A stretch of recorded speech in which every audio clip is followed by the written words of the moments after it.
मेरी 22 साल की बेटी की शादी करवाने के बाद हमेशा की तरह मेरे पति मुझे गांव में छोड़कर शहर चले गए और मैं फिर से तन्हा और अकेली रह गई थी। पति बेटी की शादी करवाने तो कुछ दिनों के लिए आ गए थे, पर इतने सगे संबंधी और रिश्तेदार आए हुए थे कि मुझे उनके साथ अकेले वक्त बिताने का मौका नहीं मिला। कविता मेरी सौतेली बेटी है। मेरी बेटी का कॉल आया तो उसने कहा, माँ मैं बहुत अच्छी हूँ, इस शादी में बहुत खुश हूँ। मेरे पति मुझसे बहुत प्यार करते हैं और हर वक्त मेरे साथ ही गुजारना चाहते हैं। मुझे तो एक पल के लिए भी अकेला नहीं छोड़ते। मैं बहुत खुश थी कि मेरी बेटी को एक अच्छा घर तो मिला, क्योंकि उसकी शादी करवाने के चक्कर में हमने अपने खेत गिरवी रख दिए थे और अब कर्ज हमारे सर के ऊपर है। मेरे पति कहते हैं कि शहर में काम करके धीरे धीरे मैं यह कर्ज उतार दूंगा। पर जब शादी होकर मैं इस घर में आई थी तो मैं सुमित की दूसरी पत्नी थी और उस वक्त मेरी बेटी मात्र 5 साल की थी, जिस वजह से उन्होंने दूसरी शादी की थी ताकि बच्ची का ध्यान रखने के लिए उसे माँ मिल जाए। मैं उस बिन माँ की बच्ची को तो अपनी बेटी की तरह ही पाला और उसे खूब प्यार दिया। पर मेरे पति ने शादी की पहली रात मुझसे जो कहा वह सुनकर तो मेरे आंखों से आंसू आ गए। उन्होंने कहा कि वह अपनी पहली पत्नी से बहुत प्यार करते थे, दूसरी शादी नहीं करना चाहते थे, लेकिन माँ ने उनके ऊपर दबाव डाला।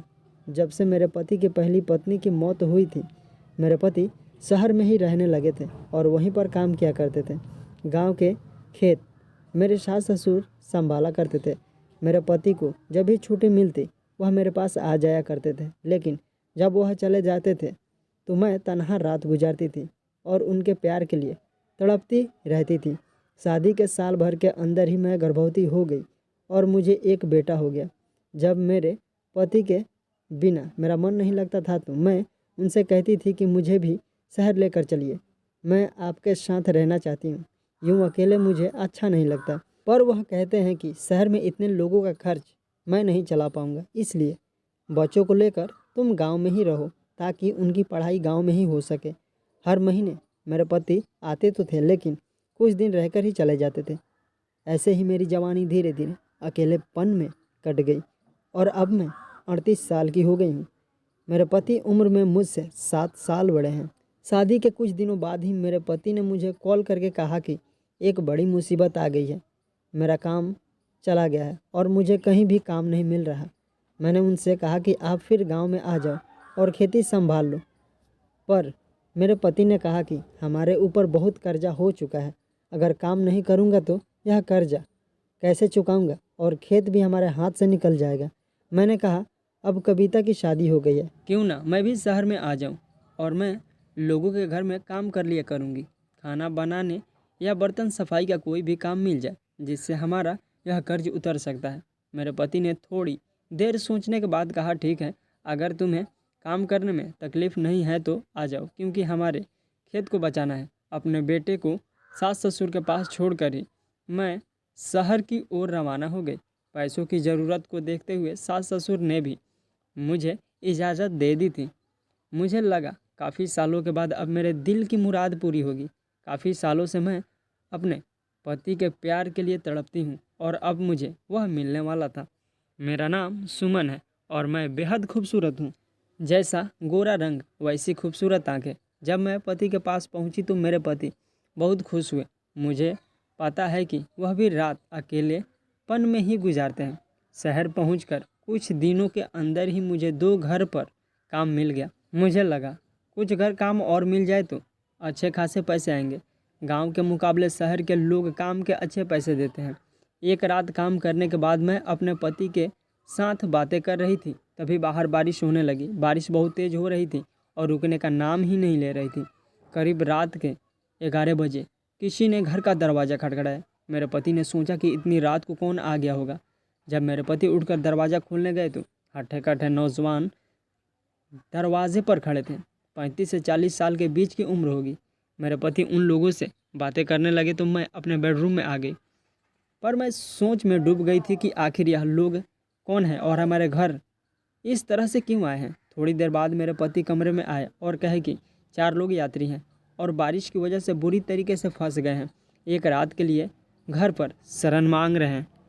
तो मुझे उन लोगों पर दया आ गई और कहा कि हमारे घर में एक ही गेस्ट रूम है, तो आप चारों को वहीं पर रहना होगा। मुझे तो अपने कानों पर यकीन नहीं आ रहा था। मेरे पति 4 अनजान लोगों को इस तरह से घर में कैसे रहने दे सकते हैं। पर वह बहुत सीधे साधे हैं, लोगों पर जल्दी विश्वास कर लेते हैं। हो सकता है सचमुच यह लोग बारिश की वजह से मजबूर हों। हमारे इस घर पर इतना कीमती सामान तो नहीं है कि चोरी करने आए होंगे। मेरे पति ने कहा कि यह लोग बहुत भूखे हैं, कुछ खाना बना दो। मैं रसोई में जाकर खाना बनाने लगी। जब मैं खाना बनाकर उन्हें देने आई तो वह चारों लोग मेरे ऊपर निगाहें बनाए रखे थे। मैं एक लाल मैक्सी में थी।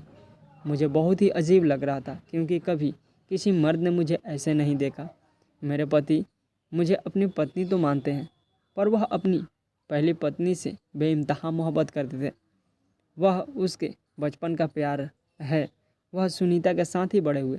दोनों के बीच में प्यार हुआ और पूरा गांव इस बारे में जानता है क्योंकि वह खेतों के बीच अक्सर घूमा फिरा करते थे। लेकिन धीरे धीरे जैसे ही सुनीता जवान होती गई तो उसके पिता ने सुमित से मिलने नहीं देते थे। कहते थे कि तुम जवान हो गई हो, ऐसे तुम सुमित के साथ घूमोगी तो तुमसे शादी कौन करेगा। लेकिन फिर सुमित उसके लिए रिश्ता लेकर आए तो सब लोग मान गए और उन दोनों की शादी हो गई और एक बच्ची भी हो गई। पर वह बीमार पड़ गई और चल बसी। मेरे पति उसकी मौत से उभर नहीं पाए। मुझे कहते हैं मैं तुम्हें पत्नी का हक तो दूंगा पर प्यार नहीं कर पाऊंगा। कभी कभी मुझे अपने पति पर बहुत गुस्सा आता है कि सिर्फ एक बच्ची को पालने के लिए उन्होंने मेरी ज़िंदगी ख़राब क्यों कर दी। आखिर मैं भी तो एक औरत हूँ, मुझे भी प्यार की ज़रूरत है। मुझे कोई ऐसा मर्द चाहिए था जो मुझे दिल से चाहे। मेरे पति तो बस मुझे एक जिम्मेदारी ही समझते हैं, लेकिन आज पहली बार कोई मर्द मुझे ऐसे देख रहा है, वह भी एक नहीं 4-4। मेरे दिमाग में अजीब अजीब ख्याल आने लगे। मैं खाना देते ही अंदर कमरे में आ गई क्योंकि ना जाने यह लोग कौन हैं। मैं कमरे के अंदर से देखी उन लोगों ने शराब की बोतल निकाल ली है।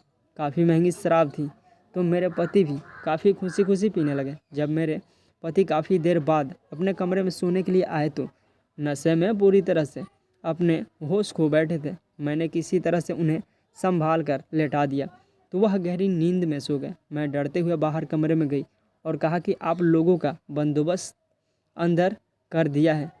तो बड़ी अजीब निगाहों से मुझे घूर रहे थे क्योंकि वह लोग भी काफ़ी नशे में थे। मैं जल्दी से अपने कमरे में आ गई और बेडरूम का दरवाज़ा बंद कर दिया। फिर मैं लेट गई। बाहर इतनी बारिश हो रही है और मेरे पति खर्राटे लेने में लगे थे। मैं काफ़ी थकी हुई थी तो मैं भी सो गई। लेकिन आधी रात को काफ़ी ज़ोर ज़ोर से बगल वाले कमरे से आवाज़ आने लगी। घबराहट से मेरी नींद खुल गई, पर मेरे पति को पता तक नहीं चला और वह गहरी नींद में सोते रहे। मुझे मन कर रहा था कि मैं उनको जगा दूं, पर मुझे पता है कि वह नशे में है और नहीं उठेंगे। आवाज़ और शोरगुल बढ़ता जा रहा था तो मुझे लगा उठकर देखना चाहिए, कहीं यह लोग चोर तो नहीं हैं। मेरे पति तो किसी के ऊपर भी भरोसा कर लेते हैं, पर मुझे वह आदमी कुछ सही नहीं लग रहे थे।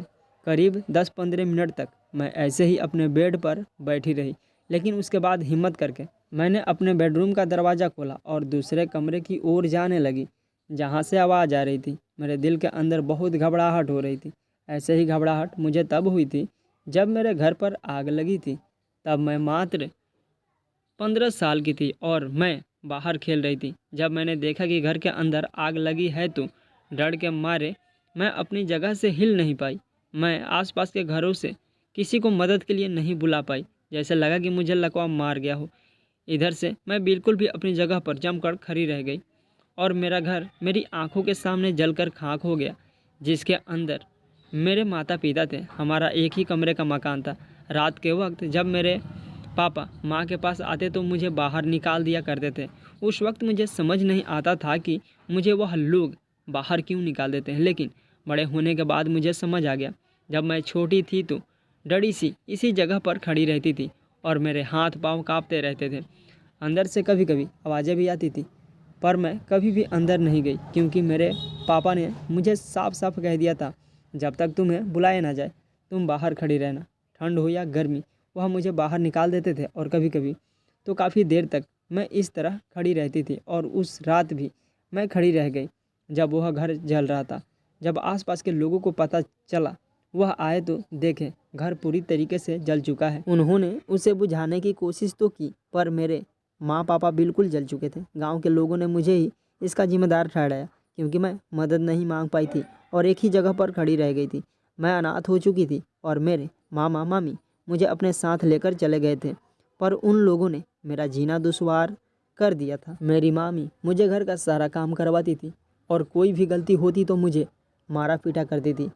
अब 18 साल होते होते मेरे लिए लड़का ढूंढने लगी थी, पर लड़का दहेज मांगता जिस वजह से मेरी शादी नहीं हो पा रही थी। मेरी मामी ने कह दिया था कि शादी में एक पैसा भी खर्च नहीं करूँगी क्योंकि यह मेरी सगी बेटी नहीं है। ज़रूरत पड़ेगा तो घर से धक्के मार कर निकाल दूँगी। मेरे मामा भी कुछ नहीं कहते, ऐसा लगता कि मजबूरी में ही मुझे झेल रहे थे। जब मैं 20 साल की थी तब आखिरकार उन लोगों ने सुमित के साथ मेरा रिश्ता करवा दिया। यह सुमित की दूसरी शादी थी और उनको एक औरत इसलिए चाहिए थी कि उसकी बच्ची को देखभाल हो सके। इसी वजह से वह बिना दहेज के शादी को तैयार हो गए थे। मेरी मामी ने कह दिया था जैसा भी ससुराल हो कभी वापस मत आना क्योंकि हम तुम्हारी जिम्मेदारी नहीं उठा पाएंगे। और ज़िंदगी भर मैं डर सहम के ही रह गई। कभी किसी के खिलाफ मैं आवाज़ नहीं उठा पाई। मेरे सास ससुर जैसा कहते वैसा सर झुकाकर मान लेती हूँ और पति की भी हर बात मानकर चलती हूँ। और आज इस दूसरे कमरे से आ रही आवाज़ सुनकर मैं इस तरह से सहम गई हूँ। मुझे ऐसा लगने लगा कि मेरे साथ कुछ बुरा होने वाला है। ऐसे ही मैं दरवाजे को हल्का सा धक्का देकर अंदर झाँका तो मेरे सिर पर मानो आसमान टूट पड़ा। मेरे पैरों तले ज़मीन निकल गई। मुझे ऐसा लगा कि शायद आज का दिन ही मेरी ज़िंदगी का सबसे बुरा दिन है। इससे भयानक दृश्य शायद मैं आज से पहले नहीं देखा। मेरे माँ पापा की तो लाश बुरे तरीके से जल चुकी थी, पर इस समय कमरे का रंग तो बिल्कुल लाल हो चुका था। वहाँ कमरे के अंदर मौजूद 3 आदमियों की नज़र मुझ पर पड़ी।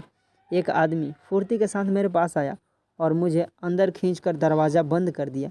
मैं बहुत घबरा गई कि यह लोग मेरे साथ कुछ बुरा करने वाले हैं। मुझे देखते ही वे बहुत ही अजीब निगाहों से मेरी तरफ देखने लगे और मेरे करीब आने लगे। मेरा गला सूखने लगा और डर के मारे मेरी आवाज़ बंद हो गई। इनके चौथे साथी की लाश खून से लथपथ कमरे में पड़ी हुई थी। अब बाकी के बचे 3 लोग मुझे शायद जिंदा ना छोड़ें। मैं बहुत घबरा गई क्योंकि मैं कत्ल की गवाह बन चुकी हूँ। इन तीनों में से किसी ने इसे मारा होगा। एक आदमी मुझे उठाया और उठाकर सीधा बेड पर पटक दिया। मुझे लगा कि यह लोग मुझे मार डालेंगे, पर उन लोगों ने ऐसा कुछ नहीं किया। वे अपने जैकेट उतारने लगे और उसके बाद मेरे साथ जो कुछ भी हुआ, रात भर मेरी चीखें गूंजती रही। ज़िंदगी भर मैं जिस चीज़ के लिए तरसती रही हूँ वह मुझे 3 अनजान लोगों से मिल रहा था, वह भी मेरी मर्जी के खिलाफ। इन कातिलों से और एक लाश के सामने मेरे चेहरे का भाव बदलता जा रहा था। कभी डर से मैं बिल्कुल ही हिल नहीं पा रही थी तो कभी मुझे अच्छा लगता। दिल और दिमाग बेकाबू हो गए थे। कभी मुझे रोना आ जाता तो कभी मुझे दर्द होता और कभी लगता कि अपने आप को बचाने के लिए मैं कुछ करूं, पर मैं बेबस और मजबूर बनकर ही रह गई। अगर मैंने उन लोगों को माना कर दिया तो वह मुझे भी मार डालेंगे क्योंकि उन लोगों ने कत्ल किया है। उसके बाद एक आदमी उठा और एक कंबल से उस लाश को लपेट दिया और घर से बाहर निकलकर उस लाश को अपनी गाड़ी में छिपा दिया। फिर 2 आदमी मिलकर कमरे को साफ करने लगे, खून के धब्बे को मिटाने लगे और तीसरा आदमी मेरे साथ था और मुझे संभालने लगा क्योंकि मैं ही इकलौती गवाह थी जिसे पता था कि इन लोगों ने क्या कांड किया है। जब सब कुछ साफ सुथरा हो गया तो वह तीनों फिर से मेरे पास आ गए। मुझे लगा अगर मैं चिल्लाऊंगी तो कमरे से शायद मेरी पति आकर मुझे बचाएं, पर इन लोगों ने खून किया है। कहीं मुझे और मेरे पति को भी मार दिया तो एक खून की सज़ा जो है 3 खून की सज़ा भी तो वही मिलेगी।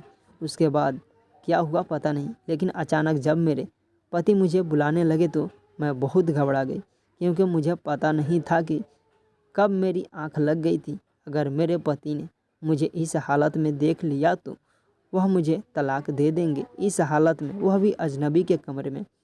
पर जब मेरी आंख खुली तो मैं अपने ही बेडरूम में थी। और मेरे बदन पर वही लाल मैक्सी थी जो मैंने रात को पहनी थी और मेरे आसपास लाखों रुपए थे। तभी मेरे पति ने मुझसे कहा कि वह अनजान आदमी चले गए हैं और अब 10 बज चुके हैं। तुम तो काफ़ी देर से सो रही हो, आज काम पर नहीं जाना है क्या? मैं तो कुछ भी समझ नहीं पा रही थी। तभी मेरे पति ने कहा कि जाते वक्त उन लोगों ने हमें 5 लाख रुपए दिए हैं। यह सुनकर तो मुझे विश्वास ही नहीं हो रहा था। मेरे पति ने कहा कि मैं पैसा लेना नहीं चाहता था, पर हमने उन लोगों की मदद की, उसके बदले में वह लोग हमारी मदद करना चाहते थे। मैंने सोचा कि कहीं यह पैसे के लिए तो कत्ल नहीं किया, आखिर किस बात के पैसे दे गए यह लोग? जो कुछ भी मेरे साथ रात में किया या वह खून जो मैंने देख लिया, उसका मुंह बंद करवाने के लिए मेरे पति ने कहा कि मैं यह पैसे बैंक में जमा करवा कर आता हूँ, इससे कर्ज चुक जाएगा, तुम काम पर चली जाओ। मेरे पति के जाते ही मैं रोने लगी। मेरे साथ जो कुछ भी हुआ था, मैं फ़ौरन उठकर दूसरे कमरे में गई और फिर कपड़े पहनकर मैं तुरंत दुकान गई। कमरा साफ़ करने के लिए अलग अलग केमिकल खरीद कर लेकर आई। उसके बाद मैं दूसरे कमरे को अच्छी तरह से रगड़ रगड़ कर साफ़ किया जहाँ वह खून के धब्बे थे। साथ ही मैं बिस्तर के चादर को भी अच्छे से धोया। पूरे घर की अच्छे से सफाई करने के बाद मैं अपने लिए कुछ खाना बनाने लगी। तब तक मेरे पति आ चुके थे और मुझसे पूछा कि तुम अब तक काम पर क्यों नहीं गई? मैंने उनसे कहा कि मेरी तबीयत ठीक नहीं है, मुझसे तो चला भी नहीं जा रहा था और मेरे पूरे बदन में दर्द था और मैं अंदर से बहुत ज़्यादा डरी हुई थी। लेकिन अगले ही पल मेरे पति दूसरे वाले कमरे में गए और चिल्ला चिल्ला कर मुझे बुलाने लगे। मैं काफ़ी डर गई कि कहीं मेरे पति को कुछ पता तो नहीं चल गया। जब मैं उनके पास गई तो उन्होंने कहा कि अब तुम्हें काम करने की ज़रूरत नहीं है। मेरे दिल की धड़कन बहुत तेज़ हो गई। उन्होंने कहा, मैं सोच रहा हूँ कि इस कमरे को होम स्टे बना दूँ। इंटरनेट में इस कमरे की तस्वीर खींचकर डाल दूँगा और ऑनलाइन बुकिंग करके कोई भी इंसान इस कमरे में रात में रह सकता है और तुम उसे खाना बना कर देना। हम इसके लिए अच्छे खासे पैसे चार्ज लेंगे, जिससे हम दोनों को काम करने की ज़रूरत नहीं पड़ेगी और हम यह बिजनेस चलाएंगे। यह सुनकर तो मेरे सिर पर मानो आसमान टूट पड़ा और मैं फिर से उन रात के ख्यालों में खो गई। जो कुछ भी मेरे साथ हुआ था और जो कुछ भी मैंने अपने दिल में दफना दिया था, मैं एक कत्ल की साक्षी थी और मेरे साथ जुर्म हुआ था। अब मुझे इसी डर से ज़िंदगी बितानी थी कि कहीं पुलिस ढूंढते हुए हमारे घर तक ना पहुंच जाए और मेरी ज़िंदगी खाक में ना मिल जाए। शायद मुझे पुलिस के पास जाकर सारी बातें बतानी थी, पर मेरे साथ जो कुछ भी हुआ था वो घर समाज को पता चल जाए तो मैं कैसे जी पाऊंगी। शायद मरा हुआ आदमी इंसाफ का इंतज़ार कर रहा होगा, पर मेरे साथ भी तो नाइंसाफ़ी हुई थी। यह कहानी आपको कैसी लगी कमेंट करके बता, और ऐसी ही नई नई कहानियाँ सुनने के लिए हमारे चैनल को सब्सक्राइब करें। थैंक यू दोस्तों इस वीडियो को पूरा देखने के लिए।